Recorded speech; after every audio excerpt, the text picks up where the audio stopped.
Okay, I think I've done it. Over to you then, Simon. Brilliant, thanks Eloise. Let me just share my screen and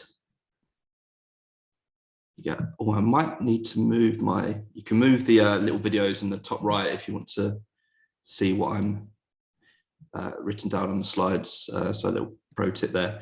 Anyway, good evening everyone. My name is Dr. Simon Toms. I am one of the Emerging Oxide PsychologyAtWork.Blog co-founders, and I also work for a company called PCL, that's Psychological Consultancy Limited, and I joined them in June 2015 and moved into a kind of more research orientated role with the company soon after. And this SSP, a student sponsorship program, is heavily kind of linked to how I viewed things when I moved over and how we built up this initiative that was launched in 2016 to the point now where it's actually helped literally dozens of MSc students and continues to help them beyond their dissertation hand-in dates. So I'll get into it in more detail. I want a few takeaways here as well. I mean, there's going to be takeaways for current MSc students. There's going to be takeaways from recent graduates, and I recognise there'll be some presenters who are in that category. And there's also going to be opportunities for people who are maybe looking to do an MSc next year. And this opportunity is certainly open to those people and people currently doing their MSc projects this year. So, give you a bit of background about PCL itself to help it make a bit more sense. So we specialise in personality assessments, and the work we do on a daily basis consists, I make it as 4 broad categories that include distributing other people's assessments. So Hogan would be probably the prime example that most people know. We also distribute EQI2, which is an emotional intelligence assessment developed over in Canada by mental health systems. We also train other people how to use assessments, be it our own or other people's. So Hogan, again, is a big area of training that we provide.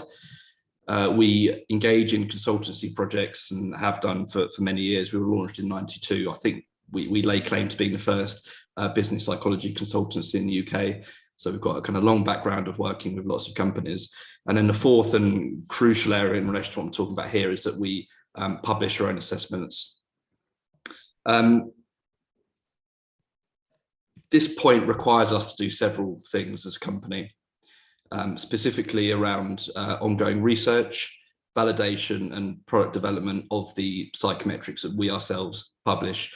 The reason being, if we don't do it, no one else will. Whereas companies like Hogan, which are amazing companies, will have whole research divisions focused on that particular topic. So we can kind of learn from their kind of ongoing outputs and kind of feed that back to clients. But when it comes to our own psychometrics, it's on us to do this work.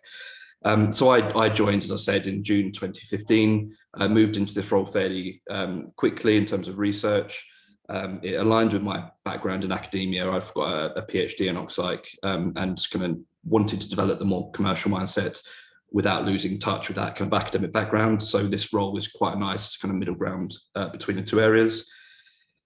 And so I realized pretty quickly that having some kind of engagement with academia would be a really good thing, because obviously we want to be involved in as much research as possible. And obviously academia is a fantastic area where research is done. And I recognise that master's degree students and also PhD students in particular are great contacts on that front, because they are actively engaged with research and dissertation with the university. So the SSP was essentially designed to try and access academia and work with academia by working with the students.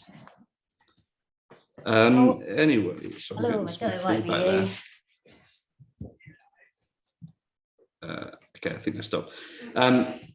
So in terms of the broad SSP framework, actually could we mute that person? Things got a bit stressful. There you go. Very well done, Eloise. So it's a competitive process. We engage with MSc students and ask them to submit a 500-word statement of interest. We put that forward quite early in their MScs. We asked for this by kind of mid-November. So we recognise it's early in terms of their their course, but we don't ask for specifics or kind of any specific details. What we're broadly looking for is students who want to incorporate some aspect of personality into their research frameworks and their dissertations. There's obviously going to be lots of other points that we want alongside that, and that's great for us as well, because obviously part of validation is to understand how personality fits with and predicts other psychological variables that students might be interested in. So we select those MSc students using their 500-word statements of interest by mid-November. We invite them to a professional skills event in December. That was initially a face-to-face event where we got them to visit us in Tunbridge Wells, where our offices are. We'd pay full expenses for travel. But the last 2 years, we've obviously been limited to online only remote access, which has actually been a very effective tool, because it's actually allowed us to record our professional skills events and forward the videos to anyone who wants to see them if they've missed out maybe, or wanted to kind of rewatch the information. And then over the course of their MSc studies, we provide ongoing support for their dissertation research, working very closely with me, and there's lots of kind of weekly calls, monthly calls, updates. I'll go into a bit more detail as to how that looks. But importantly, our support doesn't just end at the point where they hand in their dissertations. It actually extends beyond the hand-in date. And I think that's a really important point to make that I'll expand upon in the later slides, because that will be relevant again to anyone who's engaged with their own MSc studies, whether it's with us or with or on their own independently or with any other firms. So the professional skills event that occurs just before Christmas in December, it includes several sessions. We initially focus on the PCL products, because obviously that's the kind of meat that the MSc students will be incorporating into their projects. So specifically, we give them information on things like the risk type compass and Match 2, which is again, two of our main assessments in the realm of personality, but obviously very different as well. But there are additional options that are also available. We give them a session on marketing, which is often overlooked actually by MSc courses, but it's actually quite an important skill to develop, I would argue, during your MSc courses. Specific kind of instances of that will be looking at kind of personal branding over your MSc studies. So it's obviously, you want people to understand who you are, what you're interested in, that kind of thing. We also talk about marketing in the context of participant recruitment in relation to their research projects. I imagine most graduates would look back on their participant recruitment with a bit of a kind of, you know, not fond memories, because it can be very challenging to get enough participants, especially if you're adopting a quantitative approach and you want to kind of well into double, maybe even triple figures in terms of participant size. And we also give them a consultancy skills session. So this is with our chief psychologist, Gillian Hyde. She gives lots of real world examples from previous projects. And the goal of that session is to almost like extract lessons that the students can engage with when they are looking at their own research. Part of why we say this is that it's useful to think of your research dissertation as not just as a research project, but also as, in a sense, almost like a consultancy project. And I'll explain that a bit further on after in the next slides. Research skills, that's with me, and that's kind of, you know, as it says on the tin, we give lots of previous examples of research we've engaged with, lots of previous SSB projects. It's again useful to see how previous students have fared, how they've overcome obstacles. I mean, ironically, a lot of people watching this event might be doing the same thing and kind of learning from our other speakers in terms of the methods they used and the challenges they overcame in achieving their research goals. So again, that's part of what we do with our session. And then we also give them a pre-recorded interview between Gillian Hyde, our chief psychologist, and Eloise Warrilow, who at the time was undertaking a professional doctorate at the University of Birkbeck. And that's just an opportunity to give the students a kind of understanding of what next steps could be in terms of their kind of ongoing professional development. And then dissertation support that kind of goes on from post-professional skills event to the end of the hand-in to beyond. It's obviously built around the dissertation, as I mentioned. So again, that's what we're kind of essentially focused on. We provide free access to a PCL assessment and incorporate it into the students' framework of research in terms of dissertation. And we provide ongoing one-on-one support between myself and the student over the winter, spring, summer months and beyond in terms of their research goals. And this is where we're kind of getting onto the outputs I think are relevant to anyone in undertaking research as an MSc dissertation. So we're really keen to encourage the students of the SSP to look at ways of maximising and sharing the work they've achieved. One way I put it is that if you're an MSc graduate, there's a high likelihood that your MSc dissertation will be arguably your greatest achievement in academia in terms of a single piece of work. So it's a bit of a shame if your kind of involvement with your own research ends when you hand it over to the assessor to mark.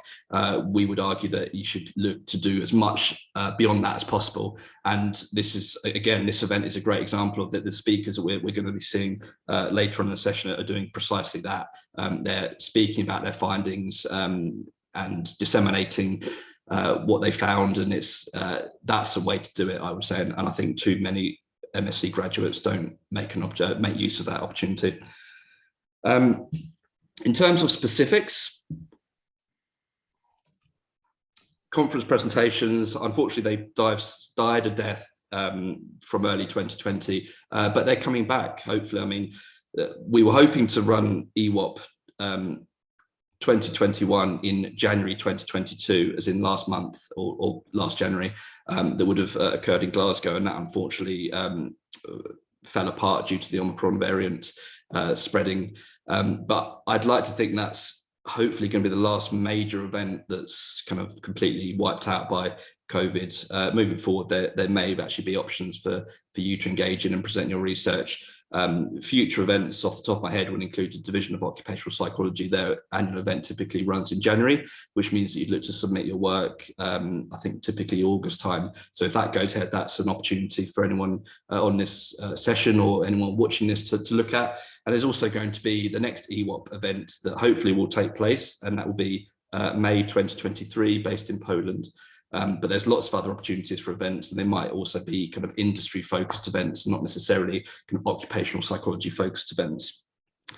We also have virtual events, and these are kind of exploded, and they're fantastic. So lots of opportunities there to talk about your findings, but also writing. So white papers and blog pieces. Again, LinkedIn provides functionality for this. And again, the idea is to just maximize your dissertation research interest beyond the hand and to make sure as many people as possible read it. And once you get an online presence, a digital presence of your findings, it's a useful resource to have when you can just forward it to potential future employers and say, well, look, this is what I'm about, this is what I've done, what do you think?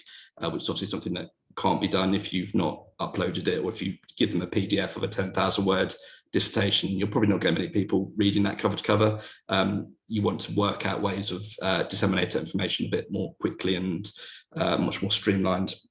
So again, we support the students in doing all this, and hopefully next year we're going to have physical events back so we can be doing that again. I do note as well that the knowledge bank that on the right hand side, that image, if you go to our website, psychological-consultancy.com, that's one of the tabs. You can click on that. You can actually read a lot of these pieces of content. There's white papers, there's blog pieces, there's podcasts, there's case studies. Some of those, in fact, quite a few of them are actually based on previous SSP projects. So if you're a current student or a graduate with research under your belt, you can actually look at previous examples of how people have kind of maximized that dissemination and get some points on how to do it with your own research projects. And I think one of the kind of goals we want to do is be reaching the idea of certain benefits engaged with the SSP, that again, these are highly relevant to anyone outside the SSP engaging in research. But one of our goals was to really kind of bridge that gap between academia and consultancy. So I alluded earlier on when I mentioned that I came from academia into consultancy, and you do feel that bit of a gap, and it's nice to try and sit in that middle ground. So looking to work with academics, but also recognize that there's kind of commercial application and kind of solving real world problems in the workplace, physical workplaces is quite an important step. For the individual as well, there's lots of benefits to being involved in the SSP. Again, when you've watched the session by Gillian Hyde on the consultancy skills, it really hits home the idea that your research project will have elements of almost like a consultancy project. So recognizing that and understanding that is a way of developing that practitioner mindset. And a lot of the graduates coming out of MSc courses will be looking for roles. So again, the more you do during your studies and after your studies, the more likely you are to speak the language of a potential employer and hopefully land a role afterwards. And again, just kind of emphasizing your dissertation is essentially a vehicle for engagement. So if you adopt some of the ideas I'd mentioned in terms of, for instance, conference presentations, or writing it up in terms of blog pieces, kind of bite-sized chunks, getting good at communicating your research. If somebody says, right, what's your research about? The idea of an elevator pitch. Can you summarize what you did and what you found in the space of 1 minute to somebody? And maybe that's a person who might go, this person sounds very interesting. I might look at their profiles. And that's a very important tool. So again, using that dissertation as that vehicle for engagement. Again, understanding that what you do actually has real implications for people who are experiencing problems today and in the future. I'd like to think occupational psychology and business psychology can step up to a lot of the issues that have kind of emerged more recently, most notably with the pandemic and the massive shift in working practices. We need to have a good kind of psychological basis for understanding those changes and what they might mean to people. And so if you're engaged in research in the realm of psychology in the workplace, you might be able to provide some really useful kind of tips and guidelines to help people dealing with real world problems. And again, with the SSP, they are using at least one of the commercial tools in their research framework. So it's a good way of understanding that psychometrics are a commercial product, and it's good to kind of understand that can have certain implications, certain strengths, certain weaknesses. And that's a part of the mindset that may be missed out in terms of development if you just focus exclusively on kind of the academic open science research base and not understand the kind of the potential commercial implications of what you're doing and what you're looking at. And that's me. I've basically kind of covered the SSP. We're up for an award for the ABP later this month. Fingers crossed we'll get that, but if not, never mind. But I can't conclude the talk without flagging the fact that we are actually hiring. That's the good news. The bad news is the deadline is literally tomorrow. So if you're interested in the role of of taking part in a graduate development scheme, if you're a recent graduate in the realm of occupational psychology or business psychology, we'd love to hear from you. You can check out our website at the bottom there, and if you just follow the About Us Careers tab, you can read more about the role, including sort of salaries and the sub-role breakdowns. It's a 2-year process that you're going to be involved with, looking at administration and marketing and research and ultimately consultancy, with a view of potentially moving into a permanent consultancy role. But I must emphasize that the deadline is tomorrow, which is the 3rd of March 2022. And all you need to do is essentially send an email, attach your CV, and if you include the word graduate, the subject title is graduate development scheme, that'll be picked up by our administration team. And that's email address at info@psychological-consultancy.com. If you want to talk about anything you've heard me speak about today, just change the word info for my first name, Simon, S-I-M-O-N. Drop me an email, or you can reach out to me at LinkedIn, and we can speak about potential future work. And if you are a current MSc student who knows you want to use personality as part of your research proposal, or potentially a current undergrad student who's looking to start an MSc next year and you want to speak to me about the SSP, again, feel free to reach out on LinkedIn or via email. And hopefully if you're a graduate, there's a few takeaway points you can look at as well. So that's me. I'll stop talking now and stop sharing my screen. And I'm happy to answer any questions. And if there's no questions, I will hand over to the next speaker. Excellent. Thank you so much, Simon. Has anyone got any questions? It's not a question per se, but it seems like a really, really great scheme and a great initiative. You know, I wish that I'd known about that when I left my undergrad degree, but I'm definitely going to look on the website. I think it's an amazing opportunity, and we need more things like that in the OCPSych field, because there's not many grad opportunities in that sense. So yeah, thank you for sharing. It's an absolute pleasure. Any other questions or comments or thoughts?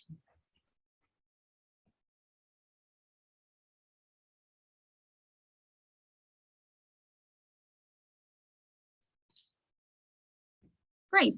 Shall we get stuck right in then with the research presentations? Thank you so much, Simon. That was really interesting. And yeah, some great opportunities, as you say. So first up today, we have Nicholas. Nicholas, would you like to say hi and share your screen? Hello, everyone. Give me 1 second to get my screen shared here.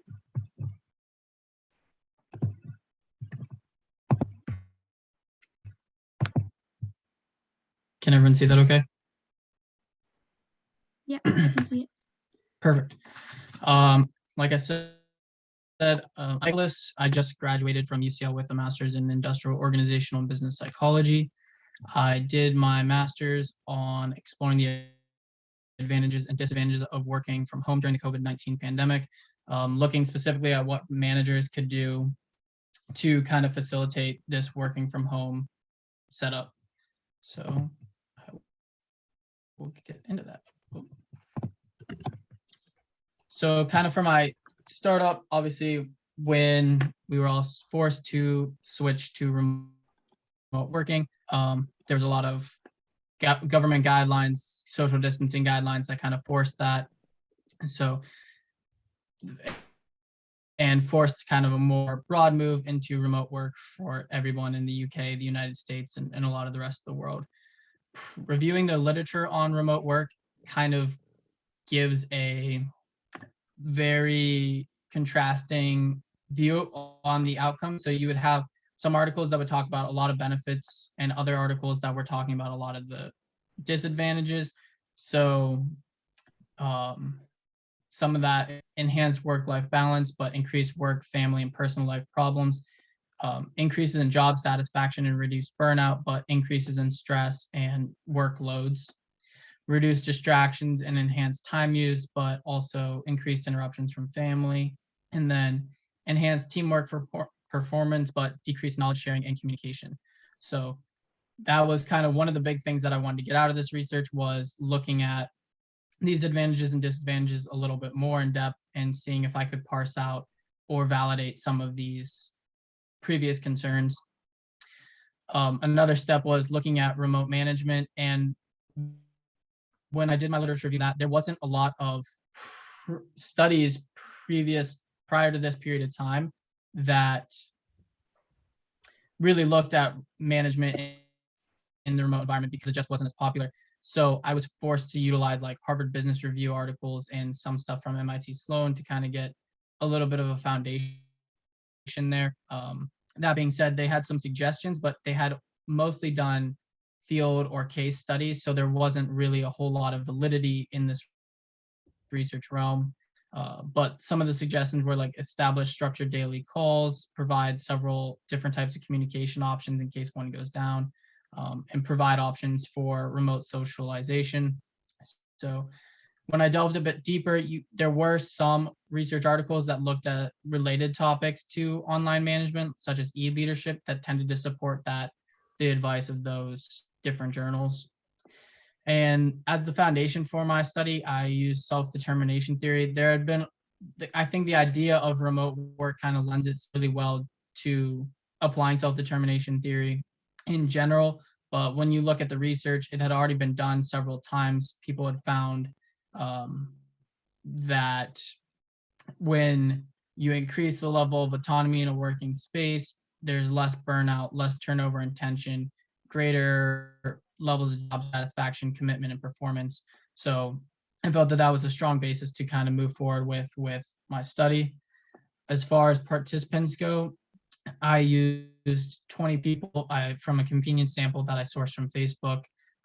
Participation was completely anonymous, it was voluntary, and they had all been, in order to participate, they've been working remotely throughout the COVID-19 pandemic and all over the ages of 18. So as far as the research design goes, I used kind of a mixed qualitative and quantitative design. The quantitative design portion was very topical. It wasn't statistically sound. It was more so just for my own understanding than to draw any real set conclusions from that. So first, I sent out candidates or sent out participants a survey looking at job satisfaction. And for that, I used an abridged version of the job in general scale. And then included in that, I also assessed burnout with the Mashlog burnout inventory general survey. So I sent those 2 out. Once I got feedback, once I got those recorded, I set up a follow-up call with each participant, and we walked through a set of standardized or semi-structured interview questions to assess the advantages and disadvantages of remote work, and then also things that their managers or organizations have been doing well to kind of facilitate that. What I found was just, so I guess, yeah, we'll start with the advantages and disadvantages and work backwards. So some of the advantages that I'd found after everything was transcribed were greater perceived productivity from the participants, enhanced flexibility with their working routines. They were happy that they weren't losing time commuting and that they were able to put that time towards other things.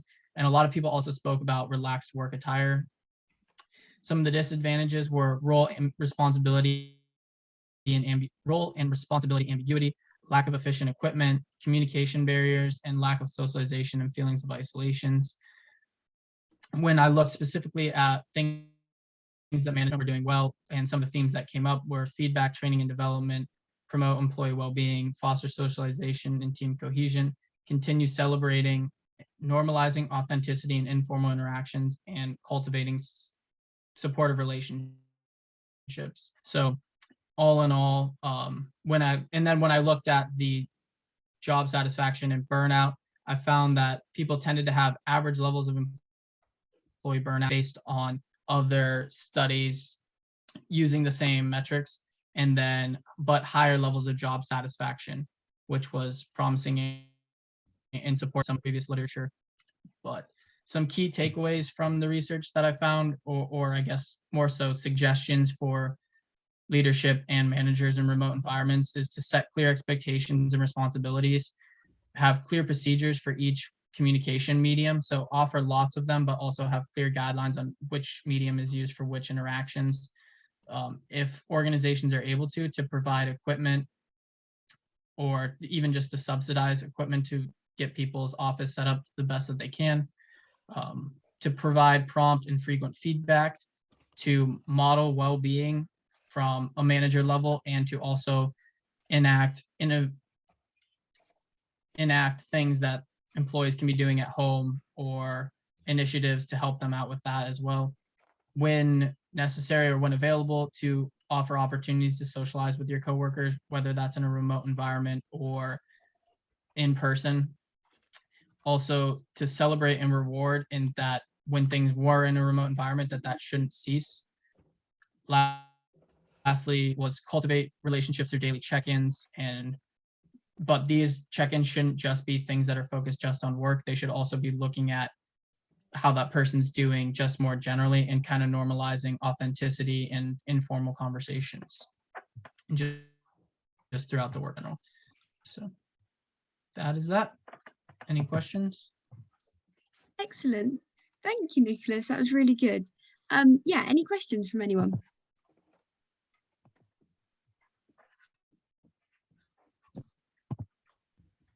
Yeah, I have a question. Just in terms of, I don't know if you were working from home at all from your own personal experience, but did you find that your own experiences aligned with what your participants were saying as well? So I wasn't working from home at that time. All my studies were from home, but I was just focusing on school. I hadn't worked at all. It's funny though, now that you asked that, and having experience working from home now, being able to reflect on my own study and seeing a lot of that. So a lot of my participants in one of the critiques of my study, or limitations, I guess, would be they were a lot of people that I knew. So they were all entry-level employees or people just going into new roles. And the role responsibility / ambiguity tended to come a lot from people switching into a new job and then having to quickly transition to a remote environment, or being onboarded into a remote environment, and not really having that kind of auxiliary learning, or just you're sitting in an office and you're just hearing your coworkers talk and kind of picking up that. Now, having my own experiences of working, it's funny because I can see those same things, like I didn't onboard into a remote environment or anything, but just working from home, there's a lot of times where I'm like, oh, it would be nice to just peep over to so-and-so to get an answer for this instead of having to go through Slack. One day recently, Slack went down as well. So it was a whole chaotic thing, being that we didn't have any set procedures for what other communication channels we were actually supposed to use for like group communication or just getting in contact with other people. So it was kind of really chaotic. And I was like, oh, if only I would have talked about my study earlier, we might have fixed this. So, yeah. Thank you. Yeah. Lovely. Any other questions? Maybe less of a question, but just picking up on what you said, from my own observations and my own ponderings about this, I think the onboarding and that auxiliary learning is probably one of the key points of interest for me. It would be really interesting longitudinally, perhaps in the future, to be able to look at the impact that that's had. I mean, with all of the resignations and all of the positions that have opened up, and there's been a lot of movement in the market. I think it's really fascinating time to start looking at these things, and the ramifications that they have for the years going forwards. But it was a great presentation. Thanks. Really interesting. Thank you. Yeah, absolutely. I agree with your point that I think we won't see the ramifications of it for a couple of years, but once people who have onboarded into these positions and start getting into like management positions, I think there's going to be like kind of a trickle down effect of things that have been, even from a cultural perspective, like things that have been lost just due to not being in the office during this time, for sure. Yeah, interesting. I mean, every company that I've ever been in touch with or worked with has always discussed culture. Everyone likes to say they have a wonderful culture. They don't usually, but they like to think they do. But how can you forge a culture when such a high percentage of your workforce is new and they've all been onboarded in their sitting room?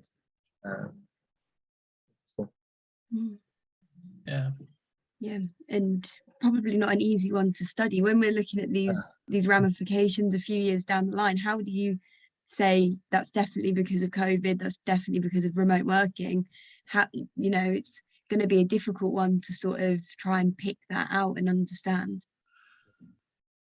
Yeah, plenty for the future MSc Psychs and PhD candidates to be looking into. Excellent. So any other thoughts, comments, questions?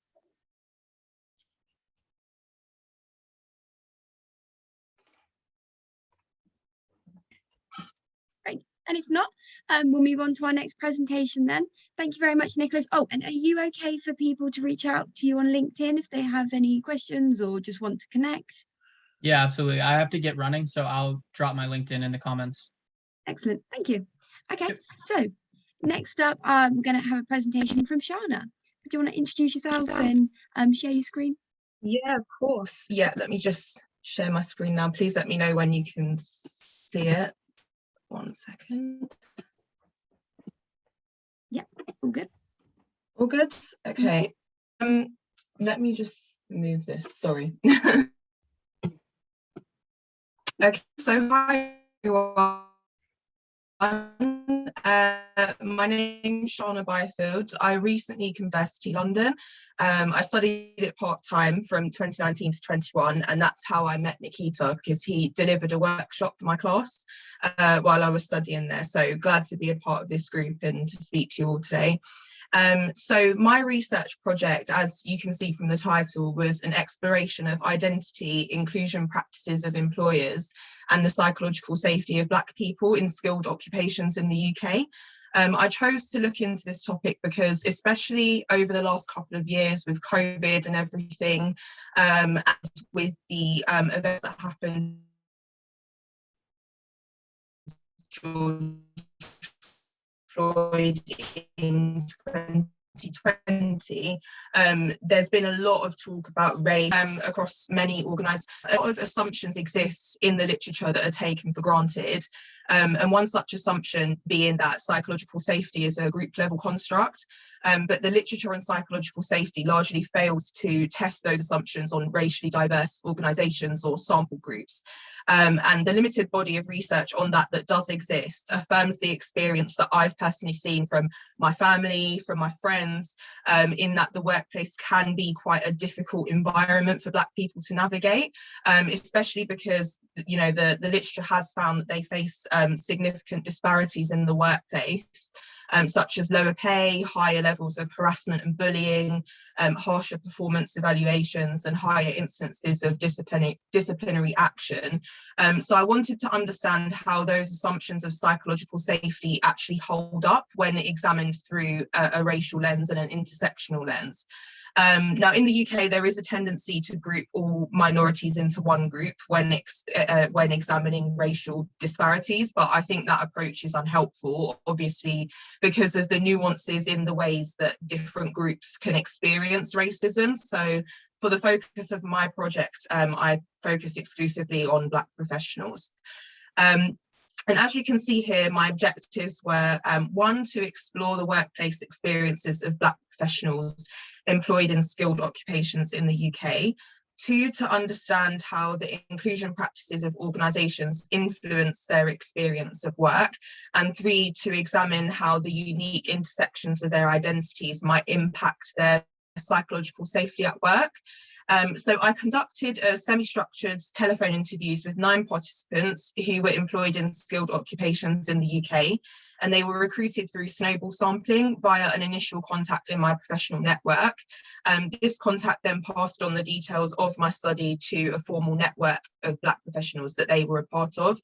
And I developed my interview schedule based on questions from 2 established scales, from psychological safety and workplace inclusion. And I'm just going to, scroll down to my findings now. So during my thematic analysis, I found 6 key themes. The first was organisational culture. So the culture of most participants' organisations was found to be unsatisfactory, and they believed that it lacked the authentic inclusion required to provide a sense of belonging and psychological safety. Several participants thought that the diversity and inclusion practices that their organisations had adopted, they thought that they were platitudes and were tokenistic rather than actually affecting change in the long term. The most impactful forms of inclusion, as reported by my participants, were those that took place organically on the interpersonal level. So, for example, one participant was really pleasantly surprised when her manager was aware that it was Eid, and told her that she could take the day off if she wanted to. And another impactful form of inclusion were those which aimed to listen to and action employees' experiences of structural barriers at work. So, for example, one of my participants was part of a race review board and advisory group at her organisation, as she was a social worker, and that review board aimed to manage the diversity within her local authority. And the second theme that I found was recognition. So participants also felt that their organisations didn't really grant them the recognition they deserved with regards to promotions and career opportunities. Across almost all of my participants, there was a real lack of senior Black representation, and they often felt overlooked in that aspect. And from an intersectional perspective, some female participants disclosed disparities in salary that they described as being misogynoir. So misogyny, which is undergirded by anti-Black racism. So it's a combination of those 2 experiences. But it must be noted that experiences weren't all uniform. Some participants did have senior Black representation, and this made them feel inspired and it made them feel psychologically safe. But it must be stated that that experience was in the minority. And this highlights the importance of Black representation in developing a truly inclusive and equitable workplace culture. The third theme that I found was hostility. So the vast majority of participants unfortunately experienced hostility at work, and that was in the form of frequent microaggressions, stereotyping, and at the most extreme end of the scale, some of my participants actually experienced verbal abuse, which signifies a generally poor and negative experience of work for Black individuals. My fourth theme that I found was voice, and all participants expressed a lack of safety to speak up or raise grievances. All of them cited a distrust of HR and a lack of faith in the organisation's willingness to deal with their grievances impartially. The fifth theme that I found was masking, and most participants, particularly those in the more hostile and less diverse workplaces, felt that they needed to mask who they really were to fit in with their colleagues and to prevent alienation and avoid being stereotyped. And they did this in a number of ways. For example, altering their speech patterns, altering their demeanour to appear less threatening, socialising with colleagues outside of their working hours, even if they were tired, and hiding when they felt negative emotions. And that phenomenon, a lot of my participants tied that into the pressure that they felt to represent their race, as they felt obligated to dispel negative stereotypes about Black people, especially if they were one of the only ones in the organisation. They felt a pressure to represent all Black people. And however, some female participants actively and consciously chose to resist masking, and they chose instead to be authentic as an act of resistance against the behavioural expectations of their organisational climate. And the final theme that I found was support. And so independently of the wider organisational climate, most participants stated that there was at least one trusted person or group that they felt safe with in their organisations. And the presence of said person or group really greatly improved participants' experience of work dramatically, and it helped them to feel more accepted, more empowered, and more competent in their role. And my suggestions for practice would be to swap initiatives like unconscious bias training and diversity days for more radical anti-racism approaches, such as programs that take a decolonial or post-colonial approach.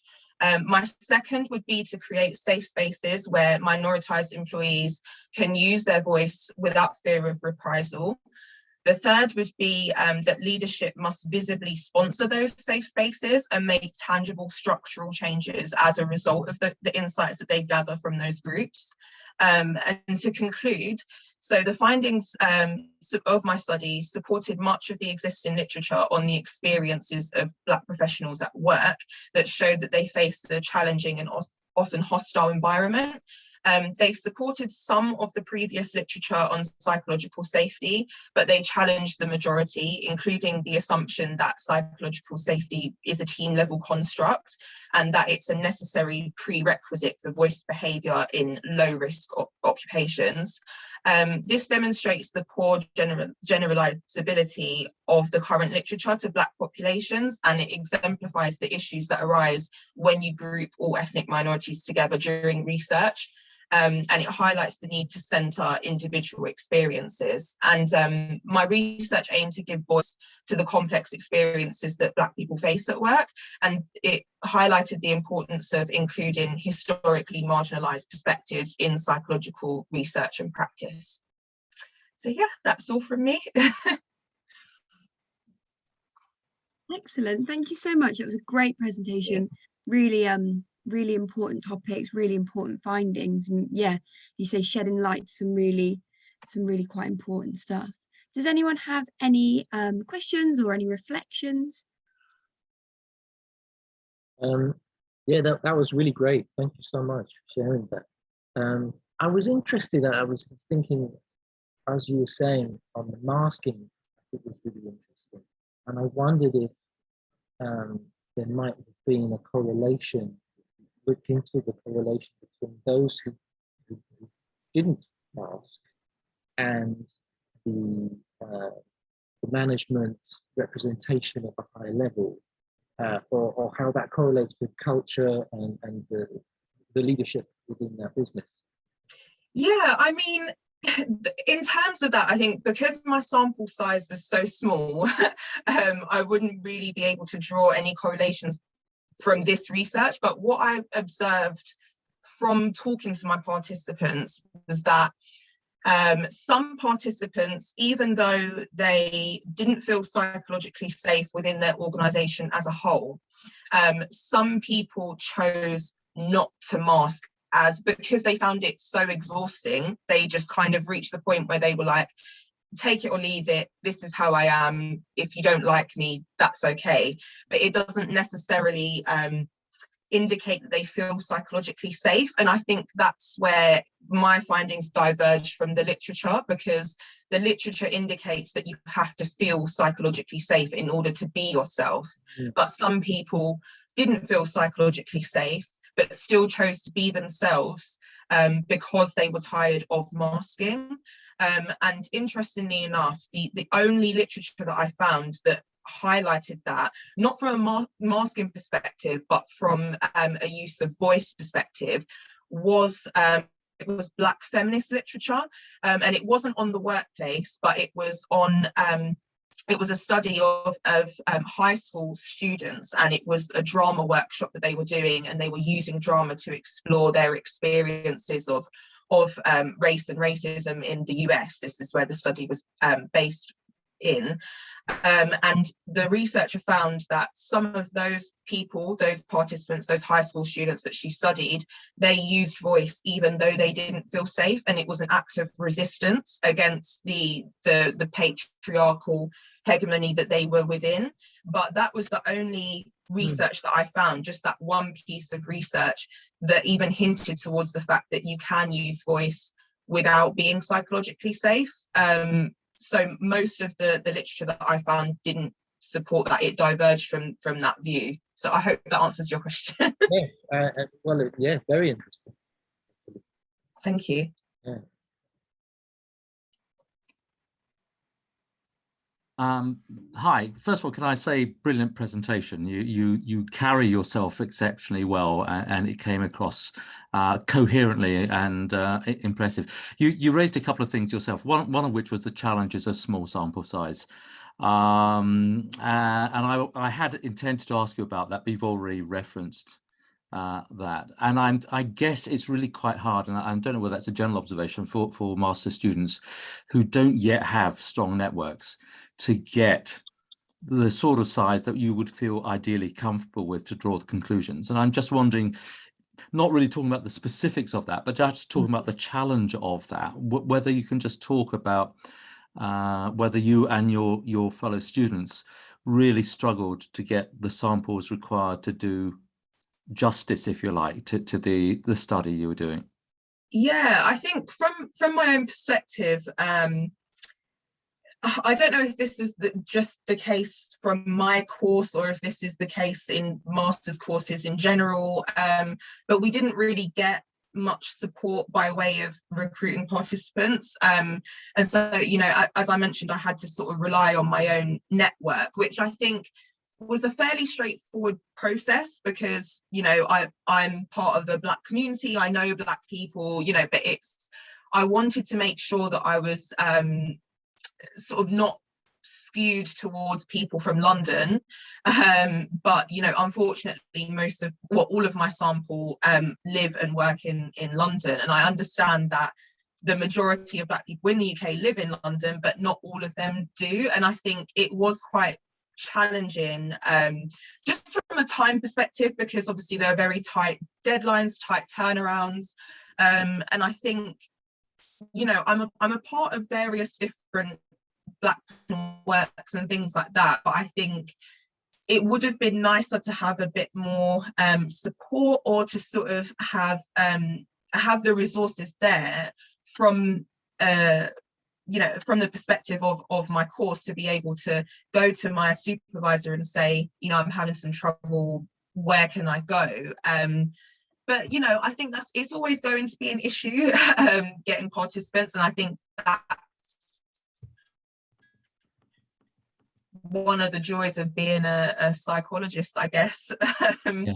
So, yeah, I don't know. I'm not sure if I answered your question, but Yeah, Well, it was challenging at points, but I think given it was qualitative research as well, I did expect that my cohort would be smaller. I mean, it certainly did, and it's just getting me wondering whether there are connections to people like some of us here who've been around the block quite a long time, who have got networks that might be able to help. We can't do that in your own case retrospectively, but I'm just wondering whether that there is a way, either through PCL or through other networks, where we might be able to help other master's dissertation people find those extra 3, 4, 5, 6, 7 people that you're looking for, and whether there is actually some positive initiative that we could take to form some sort of conduit, if you like, to your search for participants and our networks. Yeah, that would be, I mean, I'm sure people wouldn't complain about that. That definitely Now, would. I have no idea how that could work, but I'll throw that back to the organisers of this event to just reflect on that. Yes, a very interesting point. And yeah, I feel like there's enough people in the Psychology at Work community with very vast networks that yeah, that's a good idea. We will take that on board and see what we can do. Excellent. Any other reflections or questions?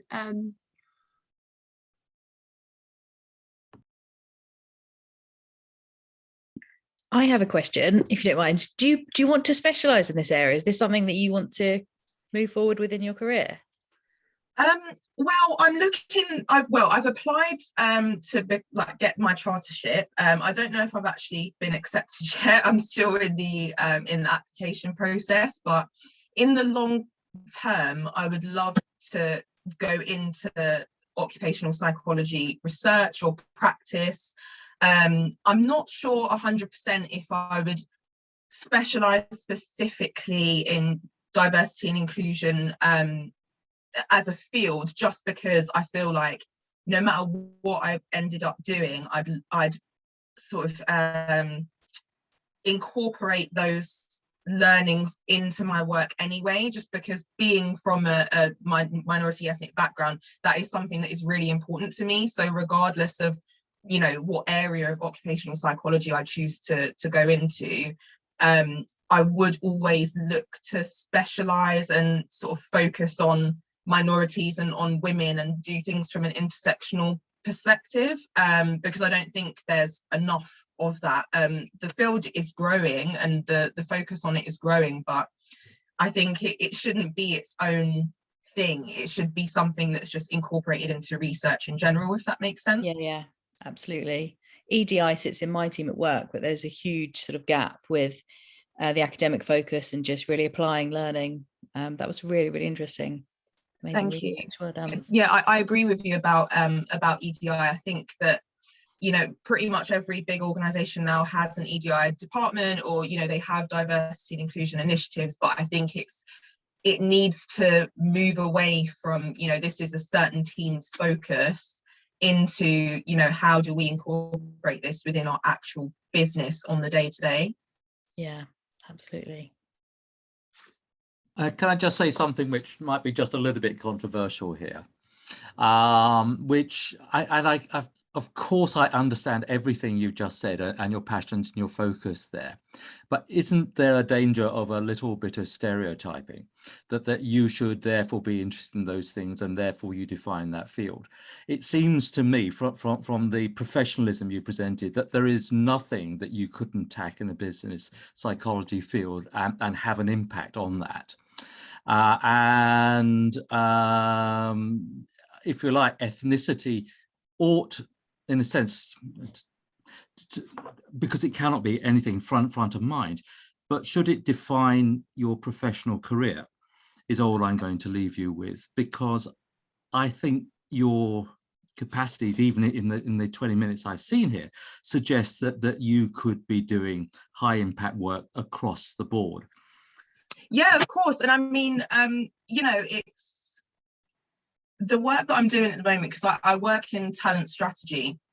So I don't really work with a focus on ethnicity or anything like that, but it's just something that, you know, I do a lot of reading. You know, growing up, my dad spoke to me about a lot of these types of issues, and it's interesting from my own personal perspective, but I definitely wouldn't want to, for want of a better word, pigeonhole myself. But, you know, I think what I would try to do is just remind people in all the work that I do, remind people about the importance of actual authentic inclusion, and try and weave that into the work that I already do. Yeah. Because I did do a rotation in the inclusion and diversity team when I was on my graduate scheme, but I don't think I would want to go into that as a career, but it's just something that I would want to shine a light on no matter what career I go into, if that makes sense. Total sense, yes. Thank you. I just make a comment. I'm Janet. I work with Shauna. I work in the same company as Shauna, and I work in the I&D team. And so Shauna and I work together. I thought your question was really interesting, because I think I mean, you can't see me, as a Black woman, I think it's impossible for your career not to be defined by who you are. And I'm just going to leave that with you, because much as I may not want to be defined by being a Black female, I am, and that's it. And there's nothing I can do about that. And that may not be something I want the world to focus on. I've only worked in I&D for a few months, literally, out of my very long career. I've worked as a technologist for, you know, that was I was a delivery lead for the vast majority of my career. But being a Black woman is how others define me, therefore I have no choice in that. I have no choice in that definition. Yeah, understood. Great, excellent. Yeah, amazing discussions there. Okay, any other points, or should we move on to our final presentation for today? Shauna, are you okay for people to reach out to you on LinkedIn if they want to? Yeah, of course. Yeah. Excellent. Okay, so last but not least, Chloe, would you like to come and introduce yourself? Hi, okay, yeah, I'll just share my screen a second. Cool.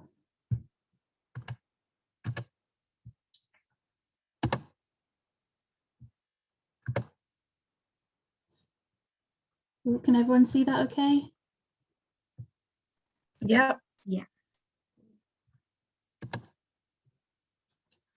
Okay, so hi everyone, I'm Chloe. I'm currently doing an occupational psychology master's at the University of Liverpool, but the research I'm going to be showing you today is actually from my undergraduate dissertation in Aberystwyth. If you're interested in this study, I've actually rewritten it for an article that's going to be published in the Amiga Journal of Death and Dying, if you'd like to reach out on LinkedIn and want to see more. So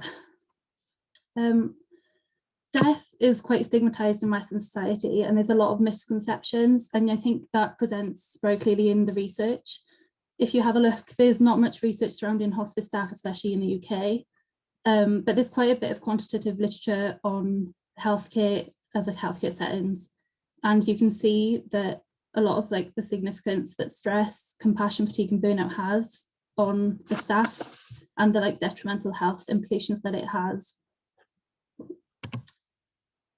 So statistics also show that burnout and stress has led to malpractice within healthcare, and it's also led to an increase in mortality rates. So there really is a need for that understanding within this sort of industry and workplace. Having a look at the literature, there's some thematic and discourse analysis that have found broad themes on how staff attach meaning and purpose to their roles. But when I had a look, there was quite a significant gap, and nothing has quite explored yet the in-depth experience and the coping mechanisms of this niche, workplace. So the aim of my study was to support the underdeveloped research and gain an insight into these lived experiences. So I'm going to take the novel approach of using an IPA, which hadn't been done at this point, and take a qualitative stance on that. So as previously mentioned, I took a qualitative approach using semi-structured interviews with open-ended questions. The questions kind of provoke things looking at their typical working day, the motivation to enter the career, and the qualities they feel were an asset to themselves within these job roles. To analyse this, I did use an IPA, which is just an in-depth focus on their lived experience. It's not trying to generalise the findings, it's just really to give you an insight to a phenomenon that we probably don't really understand. For the participant pool, there were 6 employees from across England and Wales. This study was completely virtual, done through Teams, recruited online through emails.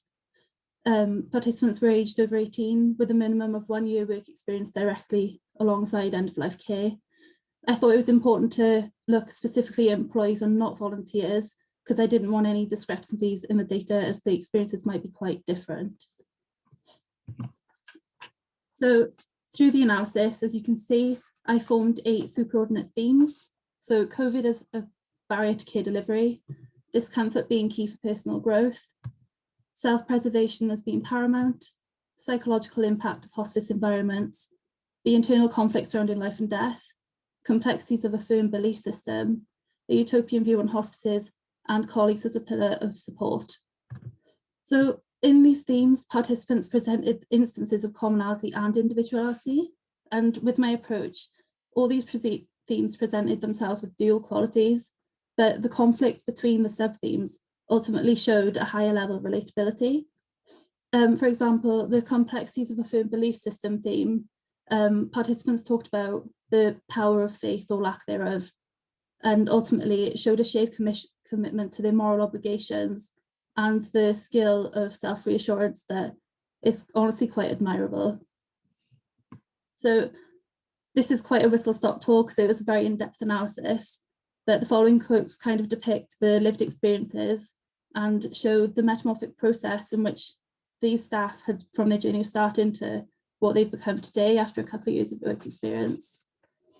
So formative experiences and personal loss was key amongst all the staff, and it seemed that their personal reflection and loss was inspiration for joining the field and wanting to do these caregiving roles, whether that was working for religious faith or social work or directly with nursing. All these people had a personal experience they reflected on. There was a lot of talk of embracing change and how it was commonplace to just expect the unexpected. When discussing the necessary qualities, the development of resilience was seen as vital for all participants. As seen with Robin's quote at the end there, it was not only necessary for his job performance, but also for self-preservation. Aside from this, social support was also key, which supports the previous literature, which has discussed this. Interestingly, some participants talked about this social support built on a very niche sense of humour, quite dark humour. And though they almost felt ashamed when they were talking about it, it really is something that gets them through. And I thought that was quite interesting because it hasn't really been looked at in the literature yet. Unexpectedly, the severing of social ties during the pandemic was the hardest part for them during COVID-19. The strain of death wasn't necessarily felt within hospices because that is commonplace for their daily working lives, but the fact that they couldn't console one another with their typical tasks and just the stress of pandemic life made it all the more harder for them. The views on death were quite novel and unexpected, to be honest. Participants all expressed a complete acceptance with dying, portraying a sense of relief and almost satisfaction when a client's treatment had ended. Death seemed quite symbolic here, and it was a release and a sense of closure for the chapter of that client's life, not only just for the client, but for the surrounding families that they supported and for the workplace team themselves. So to conclude, a lot of these findings support the underdeveloped literature on self-preservation, resilience, and dependence on colleague support within hospice care.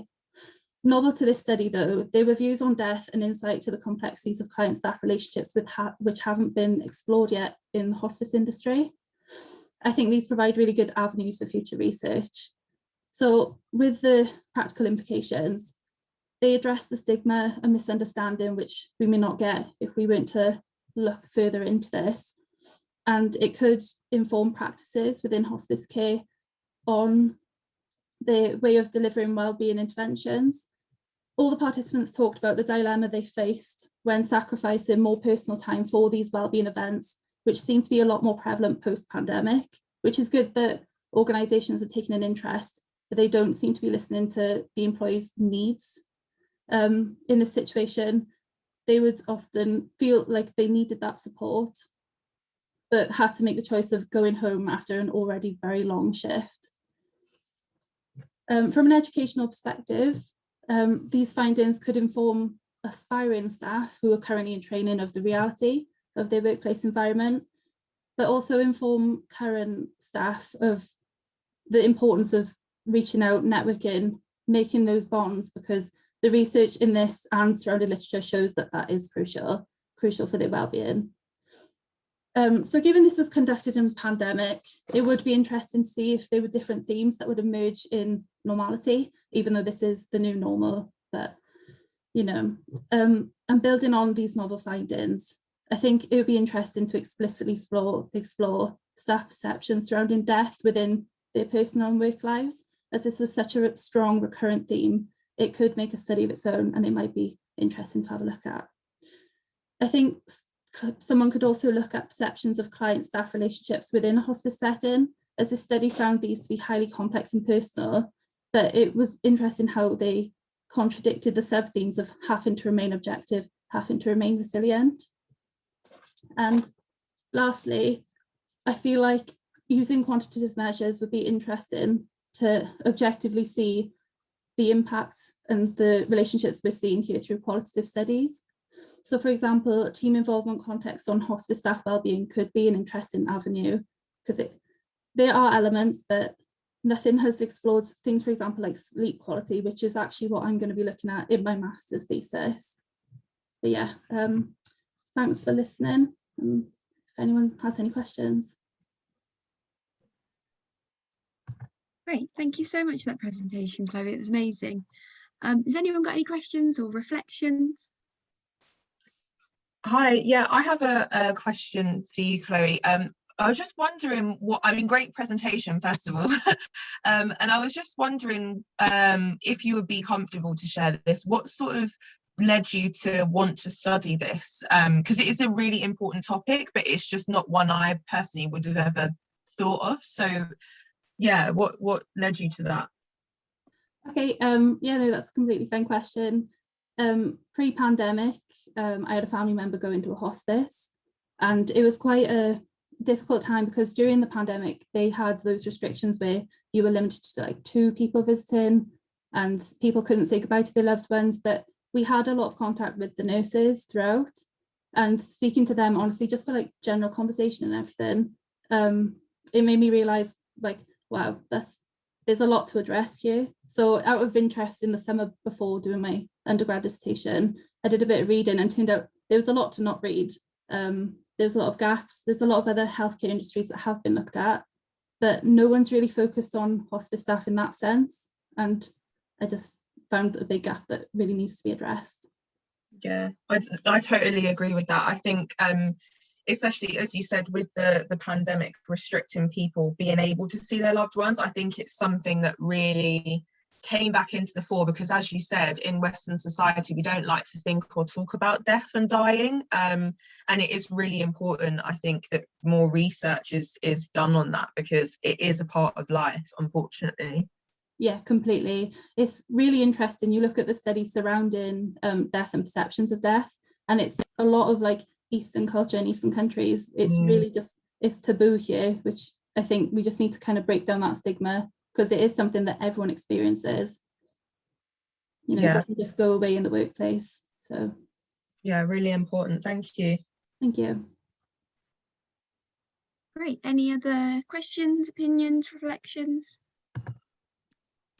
Yeah, I have one. I'm really interested in this research. It kind of connects a little bit to what I did my MSc project on, which is the experiences of working with cancer. And a lot of your findings relate to the experiences of cancer patients who continue to work through their treatment. But I'm just interested to see how you found actually having those conversations with those employees around such a difficult and complex topic. You know, was it challenging? What challenges did you kind of come across when you were interviewing people, that kind of thing? Okay, so when I designed my interview schedule, I really wanted the focus to be on their work experience as an employee, as, you know, just as their like organizational life. And in that, with their experience, they obviously, it came as like death became a focus, client relationships became a focus, but that wasn't the initial focus of my study. It was just to look at how they make sense of their work environment. So as I don't know, I at the time would be like scared to bring up a subject that, you know, I don't know how they take, but honestly, the participants kind of led the interview in that sense. They were bringing up topics and with a passion, quite interested in going into things further. So I honestly found it fine, and the participants were very open and like forthcoming. Yeah, that's great. It's really interesting, really interesting. Thank you. Excellent, thank you. Any others?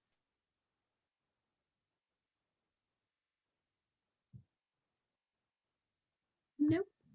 Well then, so that's the end of our presentations today. Thank you very much, Chloe, and thank you very much to Shauna and Nicholas, who also presented.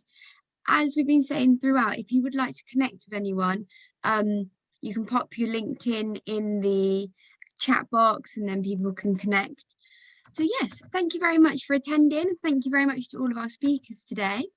If everyone's got anything else to say, that can be the end. You can go and enjoy your evenings. Thanks for hosting. Thanks. Yeah, thank you so much. Thanks everyone. I almost forgot, there will be another one, and we will post the Eventbrite soon for it if you would like to attend the next one, which is in June. So yeah. Great. Thanks everyone. Thank you. Bye. Bye.